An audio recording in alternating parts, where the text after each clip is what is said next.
Okay, so this lecture's on center of mass, moment of inertia. The UT problems have some center mass problems, and I believe some moment of inertia problems. So we'll get through both this. This is a long lecture. I hate to tell you that. It's going to go to almost 11. So I hate to. I'm sorry. All right, couple things. Center mass. So the center mass is the point where all mass of an object is concentrated. So basically it means if you have some object, I'll give a shape here. Have some object that has some funky shape like that. If you can pick the point where basically you could put a shaft right through or put a nail right in there, it's perfectly balanced. That's what's called the center mass. On the human, it's somewhere near the belly button, above or slightly below, depending on how much mass you have in your legs and your upper body. All right, when you draw your free body diagrams, we always do this. We'll draw our vectors coming in and coming out like this and like this. That point right there is considered the center of mass. Okay? There's a misspelling here. I always do that when I type. I don't know why. As I got older, I tend to do that. So for a homogeneous body, it's intuitive, like if I have this object here, when you say the center of mass or center of gravity would be up h over 2. This distance here divided by 2 would be approximately where it is, and the width divided by 2 would be approximately where the center of mass would be, or center of gravity. So if like that, it's pretty easy. Now where it becomes harder is, let's say you have something up here, and you have something up here or down here, and this is like really, really dense. Like this is steel, and this is made out of aluminum. So make this aluminum, make this steel. It's pretty hard, something like that, to tell intuitive where the center of mass is going to be. We would think it's probably somewhere down in here, right? You would think. Does that make sense? Because if this has a different mass than this mass, then intuitively it's kind of hard to determine.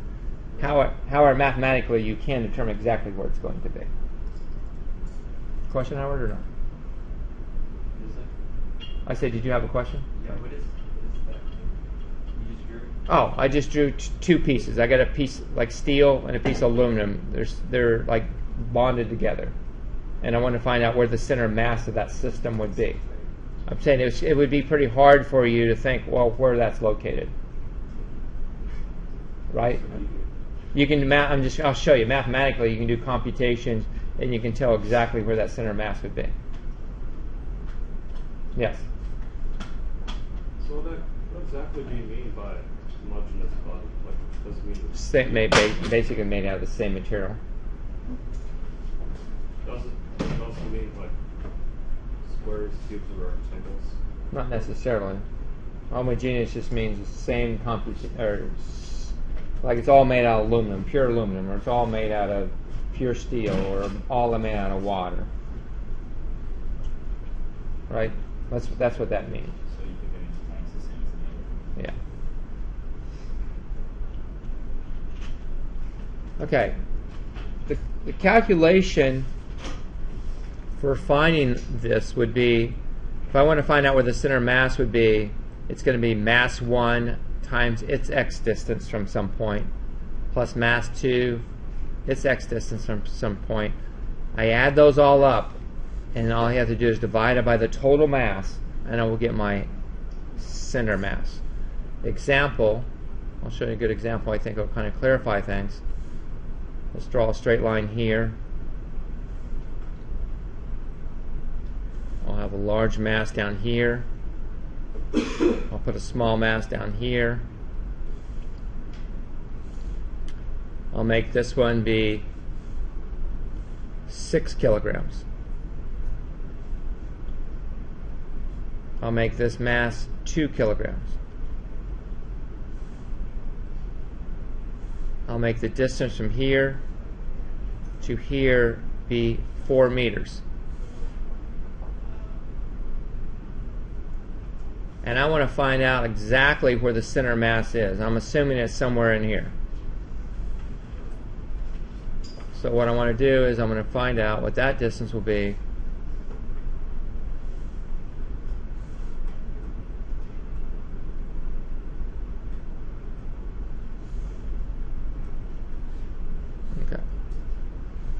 Okay, to do that, you basically decide where you want to take the computation from. You can say, let's take everything from here, or I could take everything from here, or I could take it right in the middle. It makes no difference whatsoever. You're going to get the same, you'll find out it's the same position. So I'm going to do it two ways. I'm going to set up an axis system right through the center and do my calculations, and I'm going to do another one right here. So let's make this point A, and I'll make this one point B. And we're going to find out, we're going to verify that we're going to get the same value for the center of mass. Okay. So let's do the first. We'll start out with this one. So I would take the 6, I would multiply it by the x distance, and when the x distance be 0 from this point here. Is everybody good with that? Plus this mass, which is 2, times this x distance, which is 4. All I have to do is divide it by the summation of the masses, which is 6 plus 2, which gives me 8, right? So now, what do I get? I get 8 over 8, which gives me a value of 1.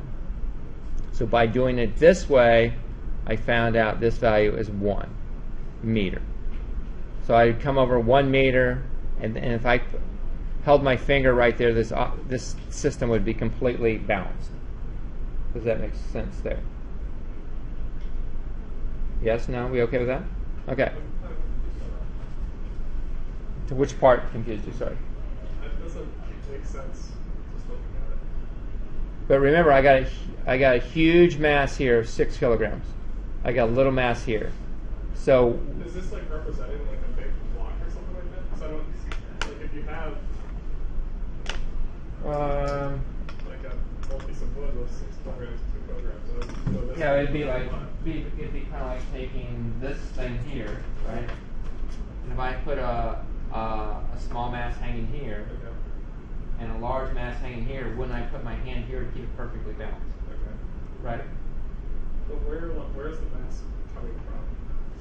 It could be a mass is physically attached.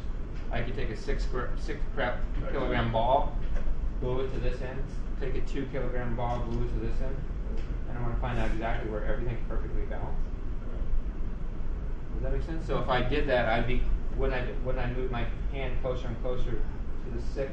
Yeah, that makes sense. So that's considered the center of mass. Okay. Is that okay?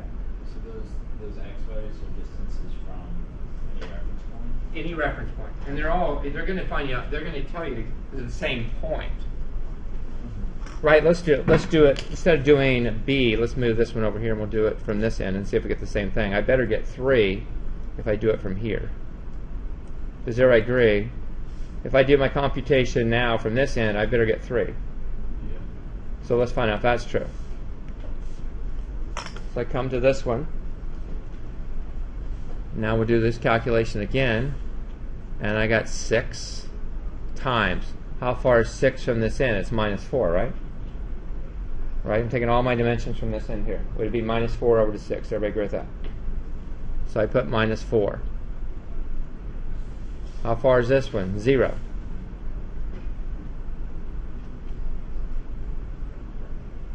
What's my total mass? 6 plus 2 is 8. What's minus 24 divided by 8? Negative 3. So this distance is minus 3. So is like the line part of the mass? No, I made this massless. I'm making the rod here massless. It's a very, very small. Yes.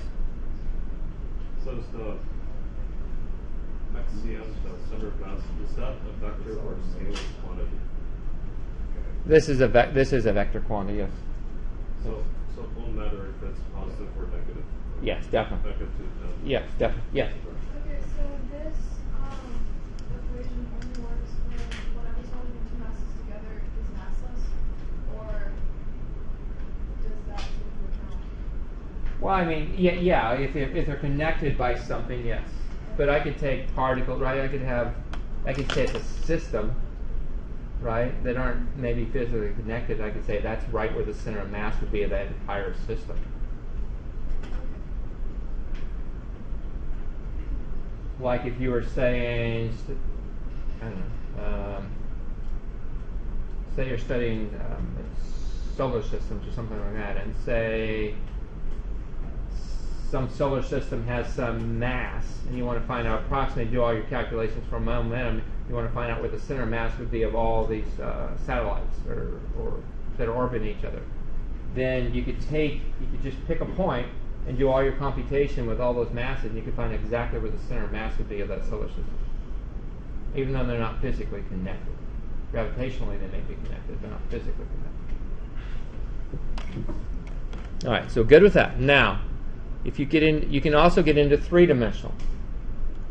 Meaning, if I want to find out where everything, the center mass would be three-dimensionally, I have X center mass, Y center mass, and Z center mass, where each one of these now are X's, Y's, and Z's.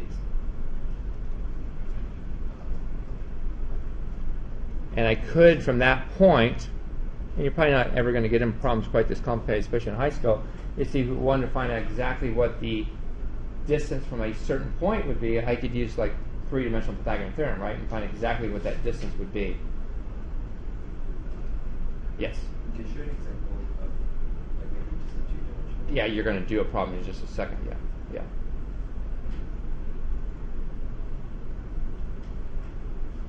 So logically, we okay here? Make sense?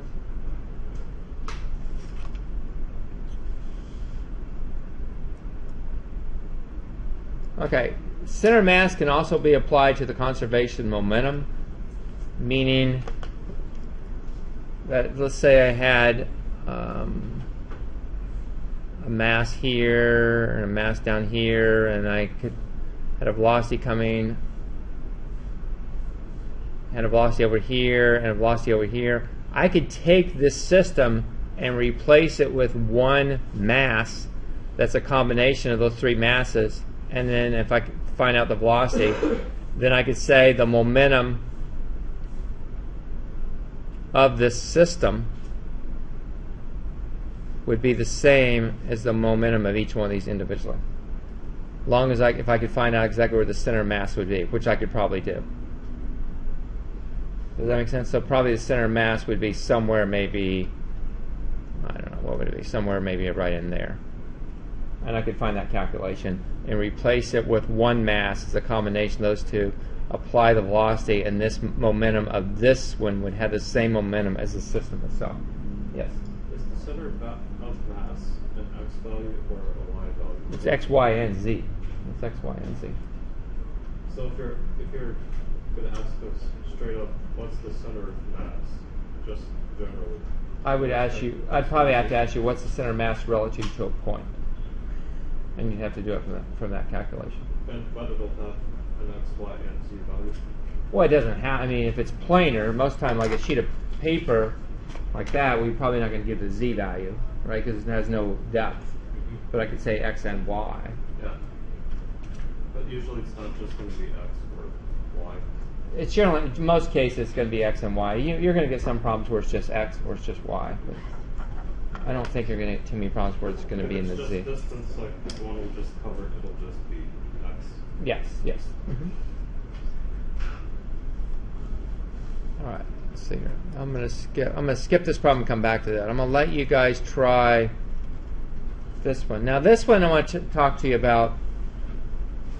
This one's a little unique. I want you to tell me where the center of mass of this system is going to be. Now, this is all the same material, but they have different areas. So I'll get you going on the first one. Say I want to find out where the center of gravity, to do the calculation for this first one. Wait, is this one piece of Say it's 3 pieces, and say they're welded together or glued together. And I want to find out exactly where the center of gravity is going to be. I want to find out where this point right out in here is going to be relative to the red point. To do that, for the first calculation, you got to do area. So you would say the center of mass of area of this value would equal to 15 times 15 times 7.5. Does everybody see where the 7.5 is coming from? This is the area, and this distance from here, x bar, or x distance, is going to be 7.5. Then I would come to the next one. I'll do this one, and I'll let you take off on it. Wouldn't the distance of this be 105 times 12 times 105 divided by 2?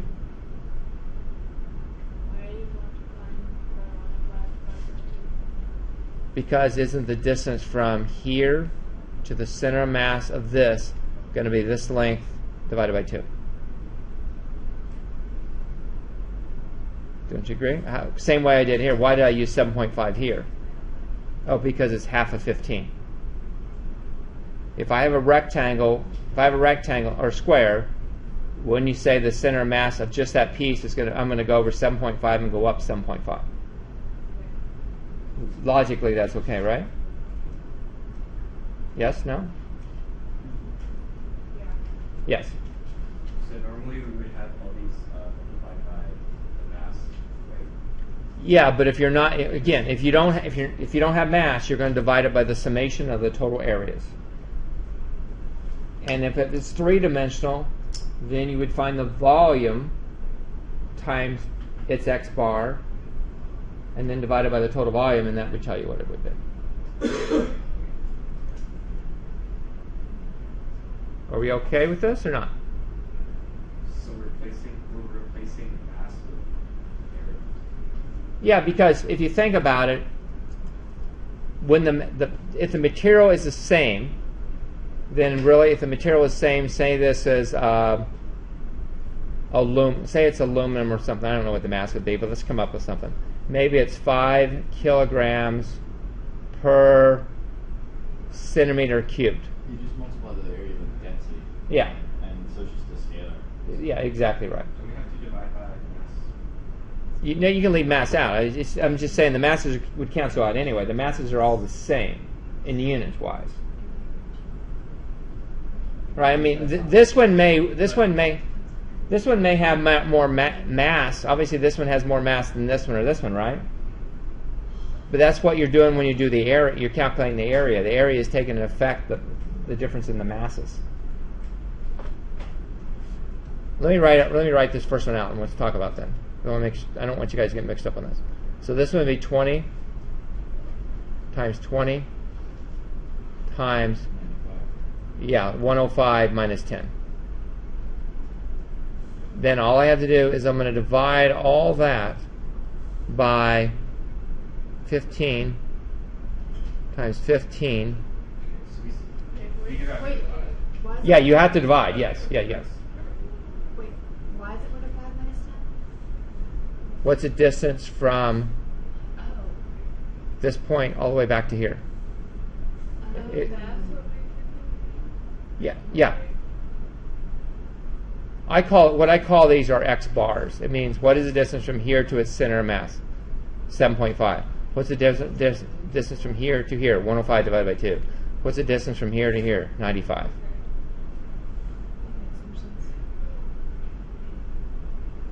This block.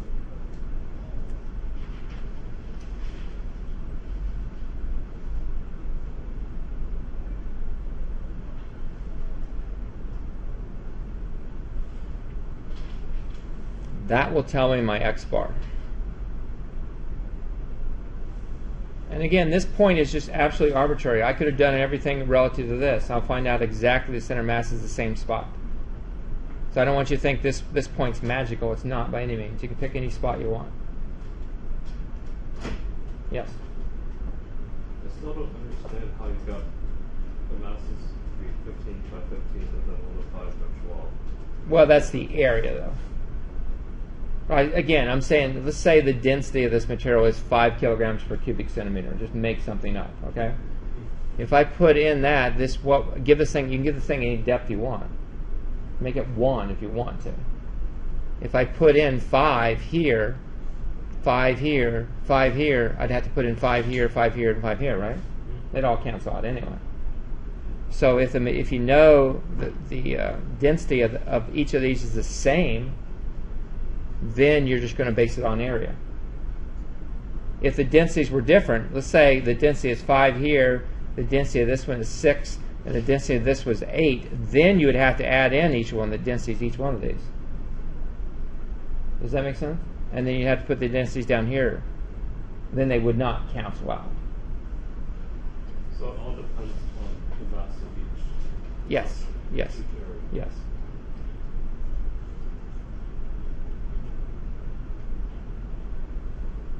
Okay, did anybody get a value for that one? I mean, you don't have to run it, but I just want to make sure you understand where it's coming from. What'd you get? 56.15. Okay, 66.15. Okay, now, does everybody understand? And I don't have to do it, but you would do the y bar. You could find the y also, right? So everybody would just be 15 times 15 times 7.5 plus 105 times 12 plus 21, right? Because I'd go up 15 and another 6. Gives me the 21. Is that okay or not? Yes? No? Okay. Okay. So I can't tell. I don't want to confuse anybody. So then the last one would be 20 times 20 plus 30, let's see, 15 and 12, that's 27 plus 10 be 37, right? And then again, divided by the same values, that would tell you what your y bar would be. Can you explain again what area, the area is the same material as the Yeah, okay. Yeah, let's say we don't, say you're uncomfortable with that. Let's prove it. Let's pick any density you want. Is 5 okay? Okay, so if I was going to do 5, wouldn't the mass of this then be 15 times 15? I put my 5 out here. Okay, that would basically, and I'm given a depth of just 1 to start out with. Okay, wouldn't that basically tell me what the mass of that piece would weigh? Or what the mass of that would be? You're good with that. Okay, now I'm going to put in, I'll do the x bar. I'm going to do 7.5. Now I come to the next one. I'll put the 5 in, same density. I'll do 105 times 12 times 105 divided by 2 plus the next one, 5 times 20 times 20 times 95. You okay with that so far? Okay, now you're going to divide by the total mass. 5 times 15 times 15 plus 5 times 105 times 12 plus 5 times 20 times 20. You agree with all that? What's the greatest common factor everything shares from the top? 5. What's the greatest on the bottom? 5. They all cancel out. Is that okay? All right. I'm going to go to one problem here and show you this problem. It's an interesting problem. Get my notes on this one here. You have a man of mass m standing at one end of a stationary floating barge of mass 3m. He then walks to the other end of the barge of length L, ignoring any frictional effects, to determine the following. How far will the barge move? And if the man walks at an average velocity of v, what is the average velocity of the barge? So let me show you this one. It's actually kind of interesting. I'm going to draw myself a little barge.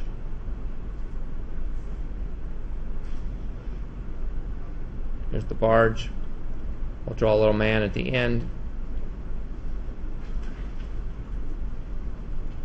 The man has a mass of m.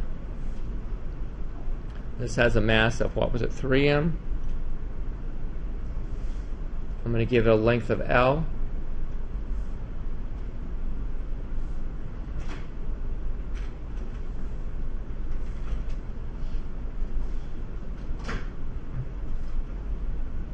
Okay.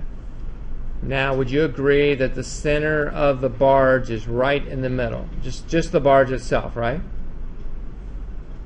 Okay, but I got a man standing down here. Doesn't that mean the center has got to shift? So logically would you be okay to say that the center of gravity is probably going to be somewhere over here? Is that fair enough? Because I got this little man standing here. So let's find out where the center of gravity is going to be. So I'm going to take, this time I take all my values from this point here. So when I take the man times minus L over 2, because isn't the man located L over 2 from this point, plus 3m times 0. I take that, I divide it by the total mass, which is m plus 3m. What does that give me? M minus m times L over 2 divided by 4m. M's cancel out, correct? Doesn't that mean my center mass is L over 8? Does everybody agree with that? Towards the man. Yes, toward the man.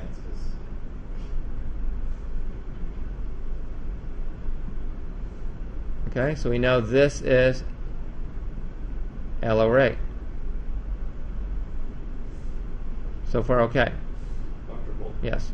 how did he get 3m times 0? Why did he use 0? Because how far this mass here? What is its distance from this point? What's the center of mass relative to that point? 0. That's all. So the 3m is the Mass of the barge, yeah. and its distance. I'm taking everything from the center of L. I went over L over 2. This is L over 2 to start out with. So the man is and the bar is 3m. Yes. Yeah, I couldn't see that clearly. I didn't know where that 3m was pointing. Okay. Is that okay? Okay. Now we're going to move the man to the other end. So I'm going to grab this barge here, so I don't have to copy it all over again.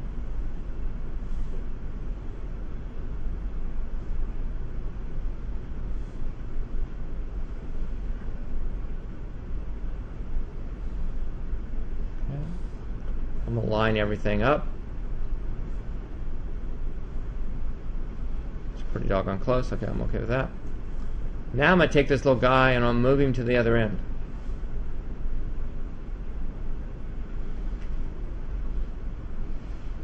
Now, without going through all the computations, would you not agree that the center of gravity has shifted over to here? Or the center of mass. So can I not just move this over to here, move this over to here, and say basically that?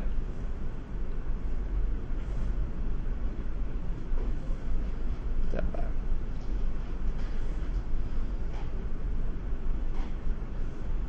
Now I've shifted, would you say I've shifted to the right by L over 8? Is that fair enough? By L over 4. No, L over 8. You went twice there. Right, no, I agree. No, I agree totally. The bar, it's moved L over. I agree with that completely. But when you agree the center of mass has shifted now L over 8 by doing the computation. Is that okay? The center of mass. I'm saying the center of mass, it was on the left by L over 8. Now it's on the right by L over 8. So the center of mass is really shifted L over 4, if you want to say that. Would you agree with that? Okay, so now let's line everything back up. I'll actually draw a line straight down first before I do that.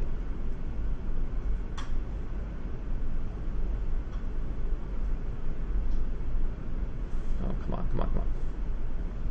What you're going to find is, by that man walking to the other end, the only thing is shifted is the center of mass. This barge will move to that end because the center of mass is not going to change. So how far has the barge actually moved?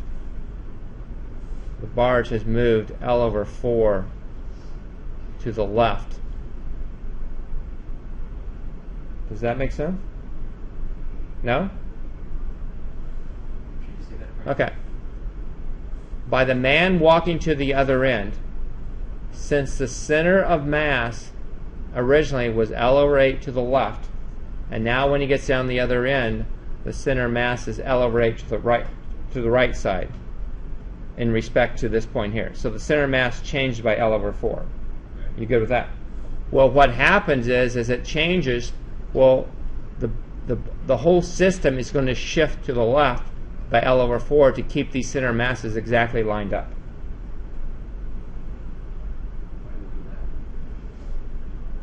Because the center of mass can't change. If there's no friction involved, why would the center of mass change? Center of mass. It's not going to change. It's going to stay in exactly the same spot. Its position relative to like the Earth. Yes. Yeah. Or like on a body, if like in a body of water. If you're in a body of water and basically had no friction, and you walk to the other end, then and you've done it with you ever been like on a? Yeah, I understand that. So is this like the conservation of momentum? Yeah, you would also you could prove it by conservation of momentum. Yes. So if you're ever like on any type of boat and you walk to the other end, that boat will shift, and the only thing is shifting is the center, because the center of mass is shifting, so the whole system will stabilize. If there are no external forces. Yes, no external forces. Yeah, they do exactly what it's doing here. Center of mass is. Yes. Yes. Okay, because if you're in a canoe and you try to move the other end, the canoe will move on you, does it not? It's only moving on you because the center of mass has changed. Okay, now the question is, what is the velocity of the barge? Well, it told you originally in the problem that the man had a velocity of v, right? It said the man had a velocity of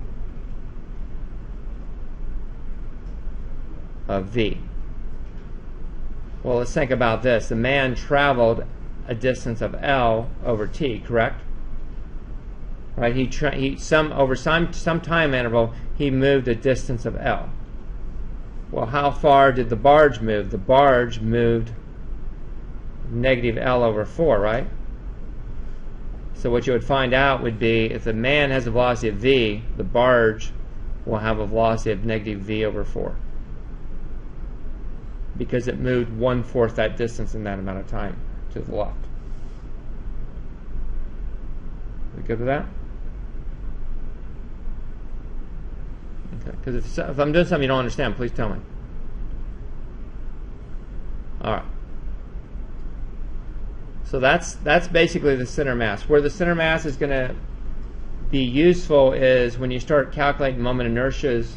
And we're going to get into the basics today, but when you get it calculated next week, you end up getting what's called the parallel axis theorem, and you're going to have to be able to find out where the center of mass of an object is going to be, because you can shift the moment inertia to that point. And we'll talk. Don't worry about it now. We'll talk about it more next week. But this will become handy at some point.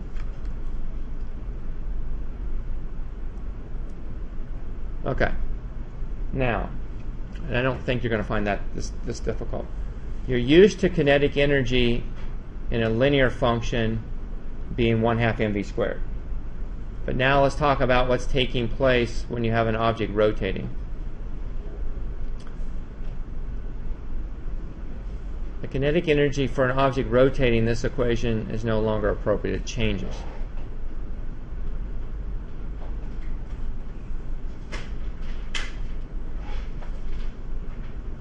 So if I have something that's rotating,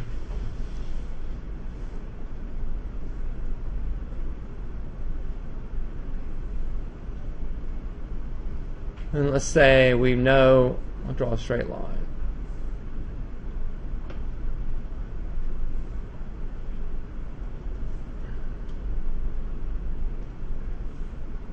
This being the tangential velocity. So just the other day we talked about that tangential velocity is equal to omega, angular velocity, times the radius, right? Where this is the radius.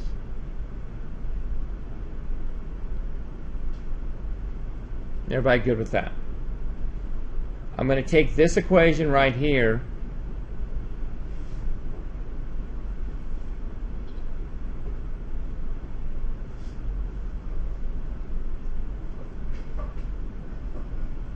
Can I not say that?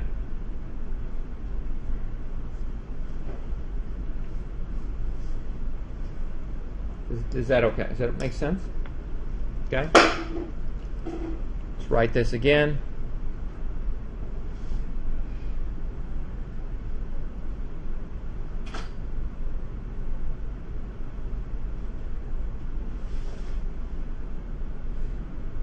I can do that. And then the last step, move things around just slightly.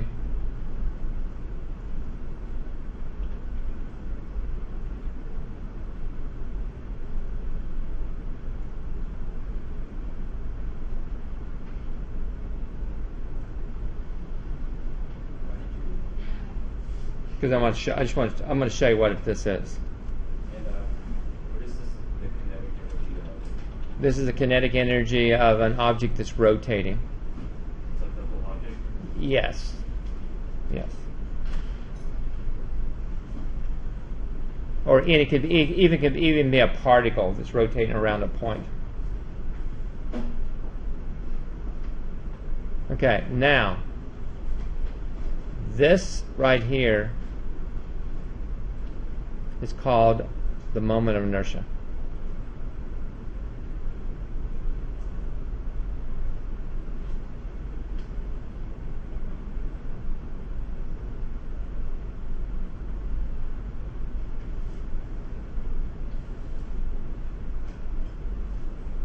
Okay, and the value is going to be an I.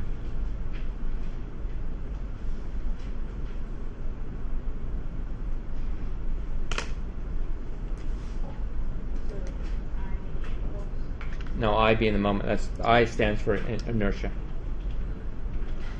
Is it now equals to? What's that now? Is it capital I? It's capital I. This is capital I. It's generally they use this as moment inertia too. When you're talking about rotation. All right. The thing about moment inertia, the good thing is that you're going to work with all kinds of different shapes, and most of this is just going to be a quick method. You'll look up what the moment inertia is of a certain shape, whether it's a tube, a hollow tube, a sphere, a plate, something like that. Most of this you'll be able to just look up in a cookbook method. And on the AP exam, they're going to give you moments inertia. I'm going to kind of expect you to memorize a couple of them, but not very many of them. Yes? So we're saying on the test for the other moments of inertia will give it to us? Well, yeah, I'll skip ahead. I'll come back to this in a second. But it's like these values here. On the test, they're probably going to give them to you. I'm going to expect you to probably memorize a couple of these. But and it's good to know them anyway without having to go look them all up. But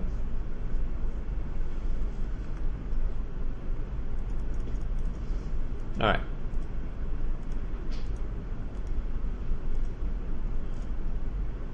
All right, so now, like I said, this is what you're going to end up seeing all the time. Anything that's rotating, the kinetic energy of anything rotating is going to be 1/2 times the moment inertia omega squared. All right, now if I had a system where I had all these different masses, then if I took each mass and multiplied it by its distance from here back to here and squared each one of those and then added each one of these up, I could basically get the total moment of inertia about that system, of all those different masses. So I could always say the summation of mass 1 times its radius squared, add all those up from, say, I equals 1, like here, I is equal to 1 to some n value, and then times the angular velocity squared, then I could find out what the kinetic energy of the whole entire system would be. So that could represent there like a disc with little balls stuck to it, and the disc is spinning. Like, You could do that, or couldn't this also represent just a whole disk? And doesn't that make you think of integration? I said if I had just a whole, let's just say a whole thing rotating, yeah, the entire, yeah, right? Doesn't this basically mean integration to you? It doesn't mean. yeah, I guess. That's where that's where it's headed. Okay. The masses there are just areas of concentrated mass. Yes, just little concentrated masses. So I could say I could take spinning at the same. angular velocity. Okay. Yes. So I'm saying basically I could fill this full of little masses, put them all through there, and go through and do every one of these calculations, and I would get something very, very close if I added all those up of this value right over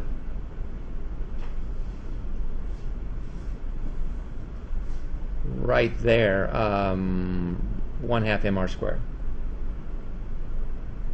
If you did that, you'll find out you'll get something very, very close to that by breaking it into. You know what I'm saying? If you took all those little masses and made them smaller and smaller and smaller and smaller and smaller, added all of them up, so you had like 1 billion of them, you would prove that you were going to get 1/2 mr squared.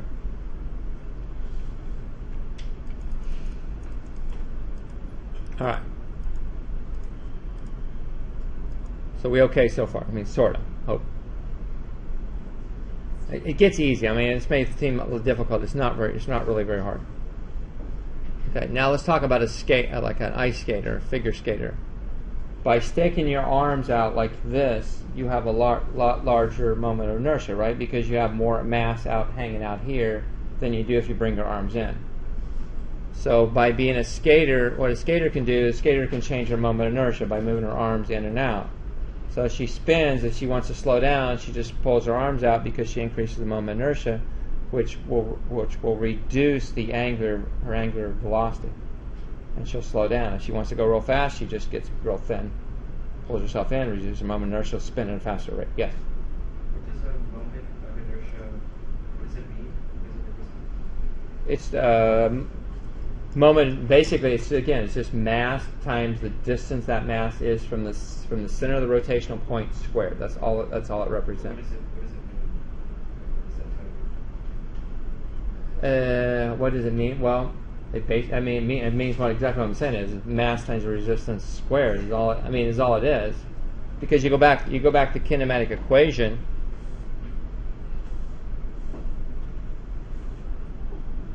When you say kinetic energy is equal to 1/2 times I omega squared. Okay, if you can change this value here, and this is being held, then you can change this. You can change this thing. You can change the angular velocity. That's all it really means. So it's like the first sentence. If you have a greater moment of inertia. If you have a greater moment of inertia and kinetic energy is constant. So if I increase this, then doesn't this have to decrease? Holding with the same kinetic energy, correct? If I do the opposite, if I can decrease this, this value will increase. Okay, that's the value of a moment of inertia. If you can keep the moment of inertia really, really low, then I can get a much higher angular velocity. But if I have a very high moment of inertia, then I'm not going to be able to keep it spinning at that same rate. So did that answer your question, I hope? Yeah. Sort of? It's hard to say what it is. It's just a mass times the distance it is from a rotational point squared. That's all it is.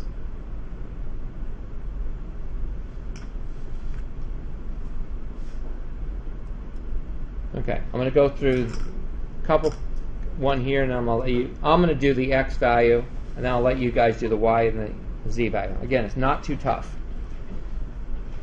Here I'm going to find out what the moment of inertia is going to be around the x-axis. So this is the x-axis, and say something's going to be spinning here. You're rotating this thing, and we're going to rotate it like this around the x-axis, okay? I want to find out what the moment of inertia is going to be around the x-axis. All you have to do that is to find out how far each one of these particles is from the x-axis. So in this case, isn't this particle here, this 5 kilogram, 2.5 from here to here? And aren't these values 2.5 from here to here? Everybody go with that? So the moment of inertia about the x-axis, I'll do this in black, it's going to equal to, how many 5s do I have? 3 of them. So 3 times 5 times 2.5 squared plus 3 times 2.5 squared. That's the moment of inertia around the x-axis. And I think I ran that value, and let's just see what I get. And I think I found it to be 112.5. So it's going to be 112.5 kilograms times a meter squared. Everybody good with that? Now, can you guys find that and find that real quickly?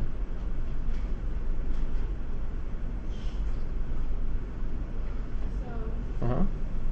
for those, are you reasoning revolves around the y-axis? Yes, yeah. So the moment inertia around the y-axis means how far is each one of these particles from the y-axis. Now, when you do the z-axis, you're going to have to find out how far each particle is from the z-axis. Now, the distance each particle from the z-axis is going to be this distance here, right? So you're going to have to do 2.5 squared plus 3.5 squared, take the square root of that. That's going to be the distance from here to there. Yeah.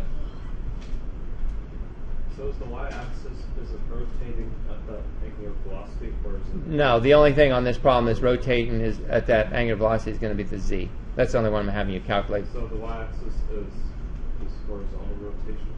If the y-axis would be, if I'm going to find out what the moment inertia about the y-axis means, is this object's going to be rotating like this. Yeah. So horizontal. Yes, and then when I do the z, it's going to be rotating around like this. Okay. Okay.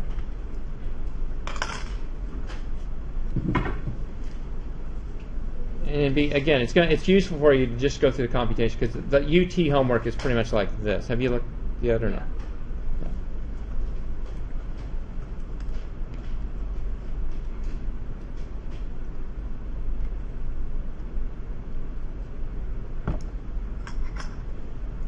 So how do we find the z-axis? Since we don't know anything about it. It looks like basically 2D, right? If you want to find, okay, the z-axis is coming in and out of the paper, right? Yeah. So I need to find out how far is each particle from the z-axis. Oh, from like So I need to know this distance to this line. okay, that's it. That makes sense. Okay. And that's easy enough. Yeah, that's easy enough. Should we work on? What's that? Is that it? Well, I want you to do that. Do this one. Oh. Here's all we got left to do. Try to get you guys on your homework real quick. I didn't let the other class work their homework, but you guys can. Do this problem, and this problem here. And then I want to get into, I want to show you one integration problem, and then I'll let you work on your homework. Is that fair enough?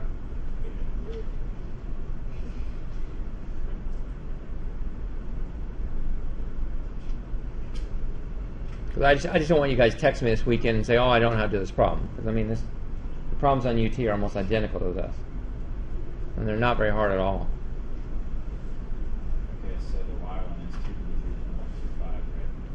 right? I got 220.5. That's what I got. Let's try it again.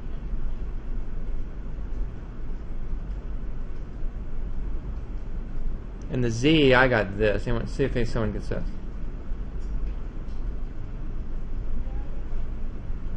You got that? Okay.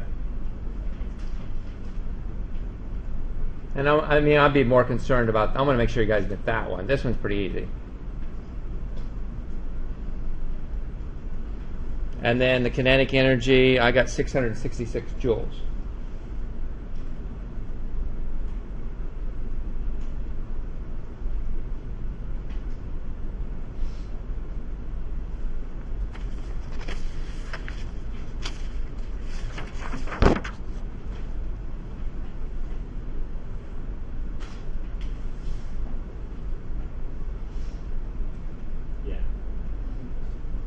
Does everybody see how I got that? All I'm doing is this.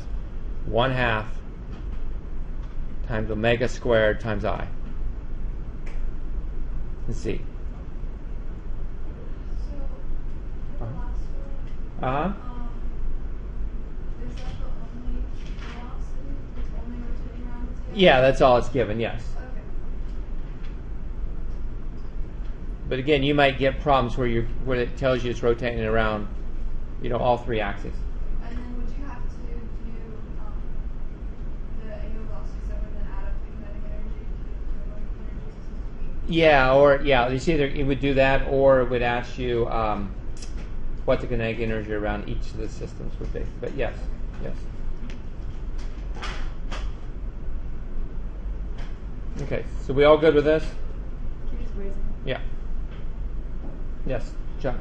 So basically, I've noticed the pattern here. So basically, when you take moments of inertia, you would multiply the mass times the radius along an axis, right?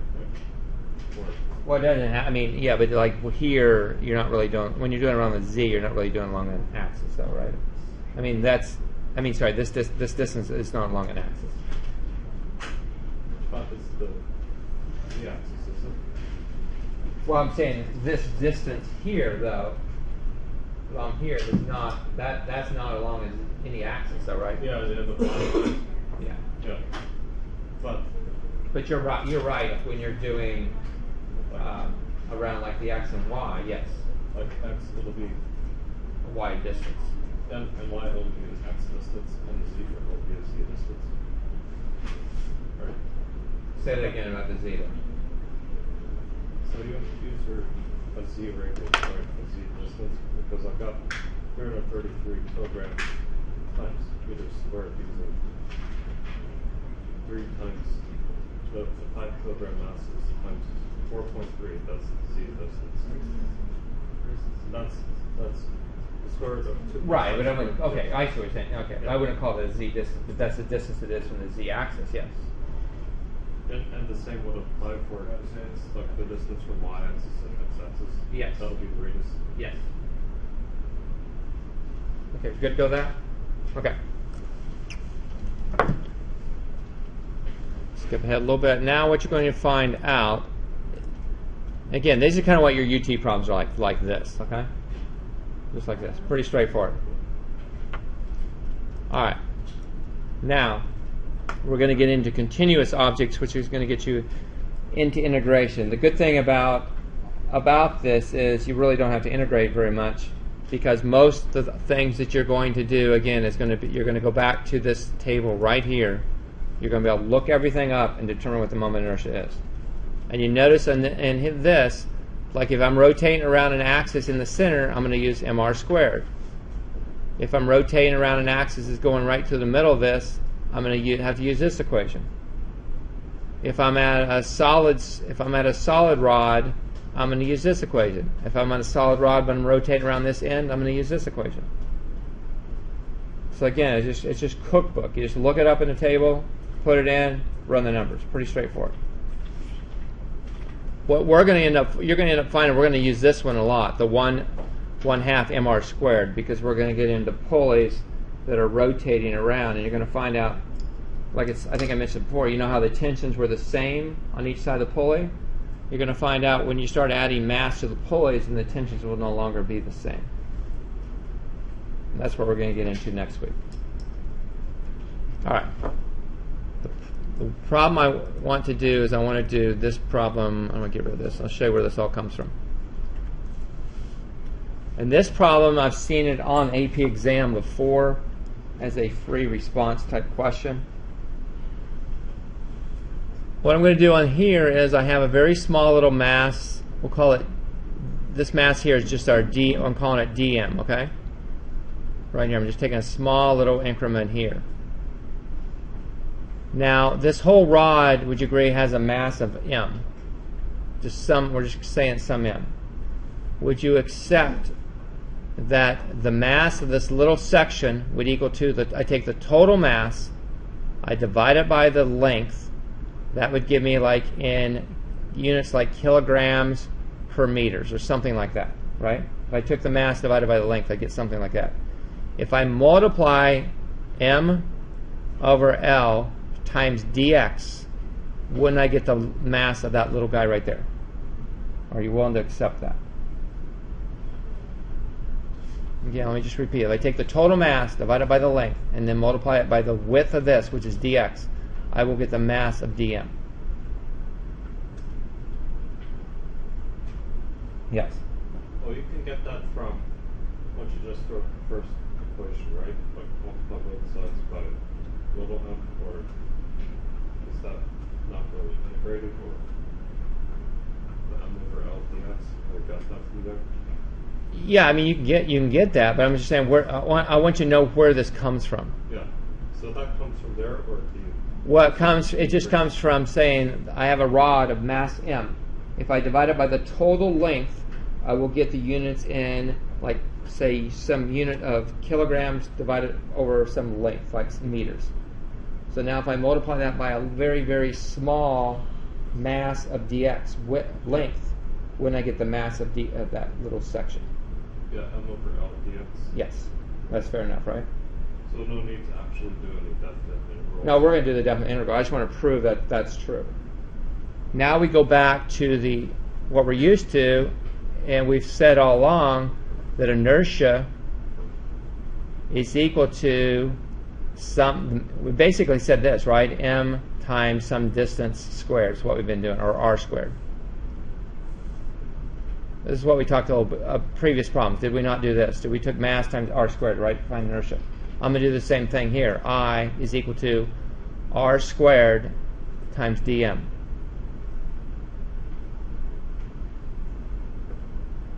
So if I was going to find out what the moment inertia of that little guy was about axis y, could I not say that the moment inertia of dm would be nothing more than x squared times dm? Is that a fair statement?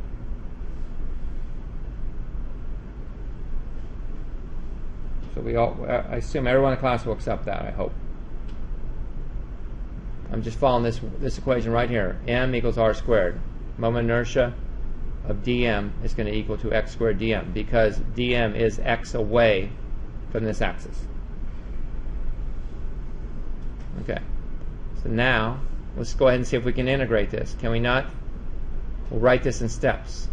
I'm going to integrate from 0 to L, which is the entire length of x squared dm.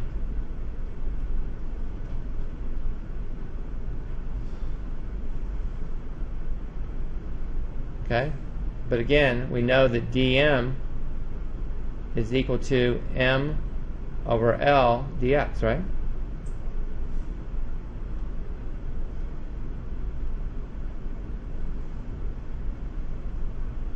So can I not say this?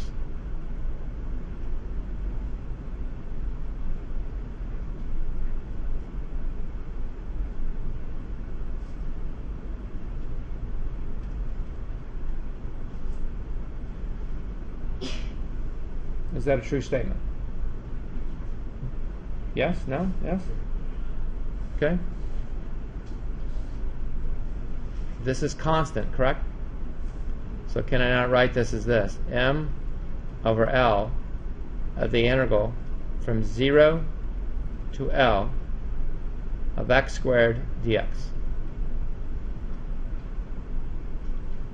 When I integrate that, do I not get this? M over L from L to 0 of x cubed over 3,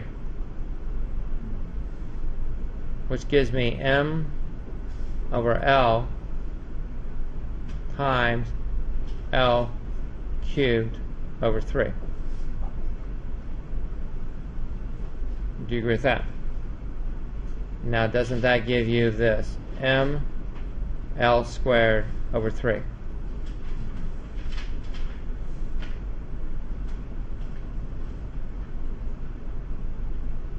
Everybody good with that? That's the moment inertia of a solid rod that's being rotated about an axis that is at the end of the rod. When I go to my tables, I better get that value, and let's go check and see if that is, which I know it is. I go to the table. I got a solid rod being rotated around its end, 1/3 ml squared. So that's where that value is coming from.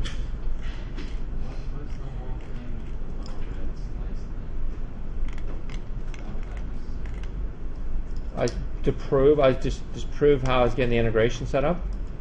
I was saying I had a little slice here that has a very, very small thickness. That's my delta mass, right?